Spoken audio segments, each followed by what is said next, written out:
شروع اللہ کا نام لے کر جو بڑا مہربان نہایت رحم والا ہے۔ الف لام میم۔ اہل روم مغلوب ہو گئے نزدیک کے ملک میں، اور وہ مغلوب ہونے کے بعد عنقریب غالب آ جائیں گے چند ہی سال میں۔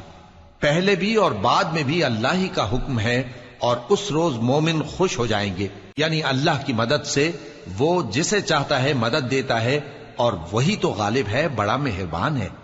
یہ اللہ کا وعدہ ہے، اللہ اپنے وعدے کے خلاف نہیں کرتا، لیکن اکثر لوگ نہیں جانتے۔ یہ لوگ دنیا کی ظاہری زندگی کو جانتے ہیں اور آخرت کی طرف سے غافل ہیں۔ کیا انہوں نے اپنے دل میں غور نہیں کیا کہ اللہ نے آسمانوں اور زمین کو اور جو کچھ ان دونوں کے درمیان ہے ان کو حکمت سے اور ایک وقت مقرر تک کے لیے پیدا کیا ہے، اور بہت سے لوگ اپنے پروردگار سے ملنے کے منکر ہیں۔ کیا ان لوگوں نے ملک میں سیر نہیں کی؟ سیر کرتے تو دیکھ لیتے کہ جو لوگ ان سے پہلے تھے ان کا انجام کیسا ہوا۔ وہ ان سے زور و قوت میں کہیں زیادہ تھے، اور انہوں نے زمین کو جوتا اور اس کو اس سے زیادہ آباد کیا تھا جو انہوں نے آباد کیا، اور ان کے پاس ان کے پیغمبر نشانیاں لے کر آتے رہے۔ تو اللہ ایسا نہ تھا کہ ان پر ظلم کرتا، بلکہ وہی اپنے آپ پر ظلم کرتے تھے۔ پھر جن لوگوں نے برائی کی ان کا انجام بھی برا ہوا، اس لیے کہ وہ اللہ کی آیتوں کو جھٹلاتے اور ان کی ہنسی اڑاتے رہے تھے۔ اللہ ہی خلقت کو پہلی بار پیدا کرتا ہے، پھر وہی اس کو دوبارہ پیدا کرے گا، پھر تم اسی کی طرف لوٹ کر جاؤ گے۔ اور جس دن قیامت برپا ہوگی گناہگار نا امید ہو جائیں گے، اور ان کے بنائے ہوئے شریکوں میں سے کوئی ان کا سفارشی نہ ہوگا، اور وہ اپنے شریکوں سے منکر ہو جائیں گے۔ اور جس دن قیامت برپا ہوگی اس روز وہ الگ الگ فرقے ہو جائیں گے۔ تو جو لوگ ایمان لائے اور عمل نیک کرتے رہے وہ بہشت کے باغ میں خوشحال ہوں گے، اور جنہوں نے کفر کیا اور ہماری آیتوں اور آخرت کی پیشی کو جھٹلایا وہ عذاب میں گرفتار کر کے لائے جائیں گے۔ تو جس وقت شام ہو اور جس وقت صبح ہو اللہ کی تسبیح کرو، یعنی نماز پڑھو، اور آسمانوں اور زمین میں اسی کی تعریف ہے، اور تیسرے پہر بھی اور جب دوپہر ہو اس وقت بھی نماز پڑھا کرو۔ وہی زندہ کو مردے سے نکالتا ہے اور وہی مردے کو زندہ سے نکالتا ہے، اور وہی زمین کو اس کے مرنے کے بعد زندہ کرتا ہے، اور اسی طرح تم دوبارہ زمین میں سے نکالے جاؤ گے۔ اور اسی کی نشانیوں میں سے ہے کہ اس نے تمہیں مٹی سے پیدا کیا، پھر اب تم انسان ہو کر جا بجا پھیل رہے ہو، اور اسی کی نشانیوں میں سے ہے کہ اس نے تمہارے لیے تمہاری ہی جنس کی عورتیں پیدا کی تاکہ ان کی طرف مائل ہو کر آرام حاصل کرو، اور تم میں محبت اور مہربانی پیدا کر دی۔ جو لوگ غور کرتے ہیں ان کے لیے ان باتوں میں بہت سی نشانیاں ہیں۔ اور اسی کی نشانیوں میں سے ہے آسمانوں اور زمین کا پیدا کرنا، اور تمہاری زبانوں اور رنگوں کا جدا جدا ہونا۔ اہل دانش کے لیے ان باتوں میں بہت سی نشانیاں ہیں۔ اور اسی کی نشانیوں میں سے ہے تمہارا رات اور دن میں سونا اور اس کے فضل کا تلاش کرنا۔ جو لوگ سنتے ہیں ان کے لیے ان باتوں میں بہت سی نشانیاں ہیں۔ اور اسی کی نشانیوں میں سے ہے کہ وہ تم کو خوف اور امید دلانے کے لیے بجلی دکھاتا ہے، اور آسمان سے بارش برساتا ہے، پھر زمین کو اس کے مر جانے کے بعد زندہ و شاداب کر دیتا ہے۔ عقل والوں کے لیے ان باتوں میں بہت سی نشانیاں ہیں۔ اور اسی کی نشانیوں میں سے ہے کہ آسمان اور زمین اس کے حکم سے قائم ہے، پھر جب وہ تم کو زمین میں سے نکلنے کے لیے آواز دے گا تو تم جھٹ نکل پڑو گے۔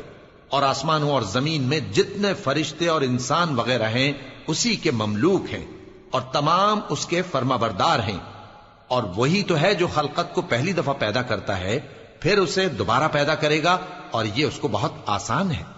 اور آسمانوں اور زمین میں اس کی شان نہایت بلند ہے، اور وہ غالب ہے، حکمت والا ہے۔ وہ تمہارے لیے تمہارے ہی حال کی ایک مثال بیان فرماتا ہے کہ بھلا جن غلاموں کے تم مالک ہو وہ اس مال میں جو ہم نے تم کو عطا فرمایا ہے تمہارے شریک ہیں، اور کیا تم اس میں ان کو اپنے برابر مالک سمجھتے ہو؟ اور کیا تم ان سے اس طرح ڈرتے ہو جس طرح اپنوں سے ڈرتے ہو؟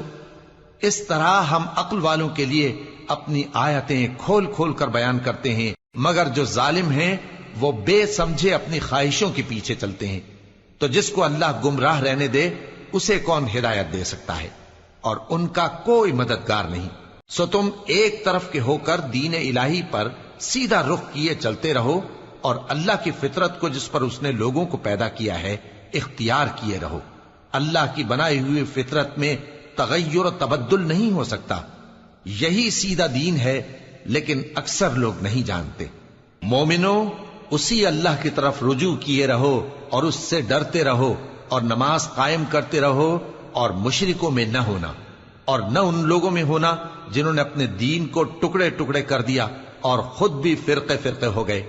ہر فرقہ اسی میں مگن ہے جو اس کے پاس ہے، اور جب لوگوں کو تکلیف پہنچتی ہے تو اپنے پروردگار کو پکارتے ہیں، اسی کی طرف رجوع کرتے ہوئے۔ پھر جب وہ ان کو اپنی رحمت کا مزہ چکھاتا ہے تو ایک فریق ان میں سے اپنے پروردگار کے ساتھ شرک کرنے لگتا ہے، تاکہ جو ہم نے ان کو بخشا ہے اس کی ناشکری کریں۔ سو خیر، فائدے اٹھا لو، ان قریب تم کو اس کا انجام معلوم ہو جائے گا۔ کیا ہم نے ان پر کوئی ایسی دلیل نازل کی ہے کہ پھر وہ ان کو اللہ کے ساتھ شرک کرنا بتاتی ہے؟ اور جب ہم لوگوں کو اپنی رحمت کا مزہ چکھاتے ہیں تو وہ اس سے خوش ہو جاتی ہیں، اور اگر ان کے اعمال کے سبب جو ان کے ہاتھوں نے آگے بھیجے ہیں انہیں کوئی تکلیف پہنچے تو نا امید ہو کر رہ جاتے ہیں۔ کیا انہوں نے نہیں دیکھا کہ اللہ ہی جس کے لیے چاہتا ہے رزق فراخ کرتا ہے اور جس کے لیے چاہتا ہے تنگ کرتا ہے؟ بے شک اس میں ایمان لانے والوں کے لیے نشانیاں ہیں۔ تو اہل قرابت اور محتاجوں اور مسافروں کو ان کا حق دیتے رہو۔ جو لوگ اللہ کی رضا کے طالب ہیں یہ ان کے حق میں بہتر ہے، اور یہی لوگ کامیابی حاصل کرنے والے ہیں۔ اور جو سود تم دیتے ہو کہ وہ لوگوں کے مال میں بڑھے تو اللہ کے نزدیک تو وہ بڑھتا بھی نہیں، اور جو تم زکوٰۃ دیتے ہو اللہ کی رضامندی طلب کرتے ہوئے تو وہ موجب برکت ہے، اور ایسے ہی لوگ اپنے مال کو کئی گنا کرنے والے ہیں۔ اللہ ہی تو ہے جس نے تم کو پیدا کیا، پھر اس نے تم کو رزق دیا، پھر وہ تمہیں موت دے گا، پھر زندہ کرے گا۔ بھلا تمہارے بنائے ہوئے شریکوں میں بھی کوئی ایسا ہے جو ان کاموں میں سے کچھ کر سکے؟ وہ پاک ہے اور اس کی شان ان کے شریکوں سے بلند ہے۔ خشکی اور تری میں لوگوں کے اعمال کے سبب فساد پھیل گیا ہے، تاکہ اللہ ان کو ان کے بعض اعمال کا مزہ چکھائے۔ عجب نہیں کہ وہ باز آ جائیں۔ کہہ دو کہ ملک میں چلو پھرو اور دیکھو کہ جو لوگ تم سے پہلے تھے ان کا کیسا انجام ہوا ہے۔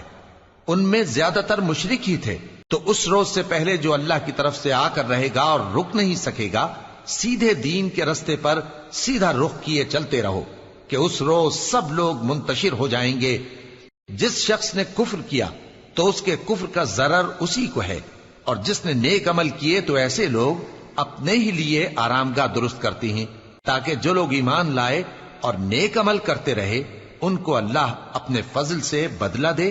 بے شک وہ کافروں کو دوست نہیں رکھتا۔ اور اسی کی نشانیوں میں سے ہے کہ وہ ہواؤں کو بھیجتا ہے کہ خوشخبری دیتی ہیں تاکہ تم کو اپنی رحمت کے مزے چکھائے، اور تاکہ اس کے حکم سے کشتیاں چلیں، اور تاکہ تم اس کے فضل سے روزی طلب کرو، اور تاکہ تم شکر کرو۔ اور ہم نے تم سے پہلے بھی پیغمبر بھیجے تو وہ ان کے پاس نشانیاں لے کر آئے، سو جو لوگ نافرمانی کرتے تھے ہم نے ان سے بدلہ لے کر چھوڑا، اور مومنوں کی مدد ہم پر لازم تھی۔ اللہ ہی تو ہے جو ہواؤں کو بھیجتا ہے تو وہ بادل کو ابھارتی ہیں، پھر اللہ اس کو جس طرح چاہتا ہے آسمان میں پھیلا دیتا اور تہ بتہ کر دیتا ہے۔ پھر تم دیکھتے ہو کہ اس کے بیچ میں سے بارش کی بوندیں نکلنے لگتی ہیں، پھر جب وہ اپنے بندوں میں سے جن پر چاہتا ہے اسے برسا دیتا ہے تو اسی وقت وہ خوش ہو جاتی ہیں، جبکہ وہ اس کے برسنے سے پہلے یقیناً نا امید ہو رہے تھے۔ تو اے دیکھنے والے، اللہ کی رحمت کی نشانیوں کی طرف دیکھ کہ وہ کس طرح زمین کو اس کے مرنے کے بعد زندہ کرتا ہے۔ بے شک وہ مردوں کو زندہ کرنے والا ہے اور وہ ہر چیز پر قادر ہے۔ اور اگر ہم ایسی ہوا بھیجیں کہ وہ اس کے سبب کھیتی کو دیکھیں کہ زرد ہو گئی ہے تو اس کے بعد وہ ناشکری کرنے لگ جائیں، تو تم مردوں کو بات نہیں سنا سکتے، اور نہ بہروں کو جب وہ پیٹ پھیر کر لوٹ جائیں آواز سنا سکتے ہو، اور نہ اندھوں کو ان کی گمراہی سے نکال کر راہ راست پر لا سکتے ہو۔ تم تو انہی لوگوں کو سنا سکتے ہو جو ہماری آیتوں پر ایمان لاتے ہیں، سو وہی فرما بردار ہیں۔ اللہ ہی تو ہے جس نے تم کو ابتدا میں کمزور حالت میں پیدا کیا، پھر کمزوری کے بعد طاقت عنایت کی، پھر طاقت کے بعد کمزوری اور بڑھاپا دیا۔ وہ جو چاہتا ہے پیدا کرتا ہے، اور وہ صاحب علم ہے، صاحب قدرت ہے۔ اور جس روز قیامت برپا ہوگی گناہگار قسمیں اٹھائیں گے کہ وہ دنیا میں ایک گھڑی سے زیادہ نہیں رہے تھے، اسی طرح وہ اوندھائے جاتے تھے۔ اور جن لوگوں کو علم اور ایمان دیا گیا تھا وہ کہیں گے کہ اللہ کی کتاب کے مطابق تم قیامت تک رہے ہو، اور یہ قیامت ہی کا دن ہے، لیکن تم کو اس کا یقین ہی نہ تھا۔ تو اس روز ظالم لوگوں کو ان کا عذر کچھ فائدہ نہ دے گا اور نہ ان سے توبہ قبول کی جائے گی. اور ہم نے لوگوں کے سمجھانے کے لیے اس قرآن میں ہر طرح کی مثال بیان کر دی ہے، اور اگر تم ان کے سامنے کوئی نشانی پیش کرو تو یہ کافر کہہ دیں گے کہ تم تو جھوٹے ہو. اسی طرح اللہ ان لوگوں کے دلوں پر جو سمجھ نہیں رکھتے مہر لگا دیتا ہے. پس تم جمے رہو، بے شک اللہ کا وعدہ سچا ہے، اور دیکھو جو لوگ یقین نہیں رکھتے وہ تمہیں اکھاڑ نہ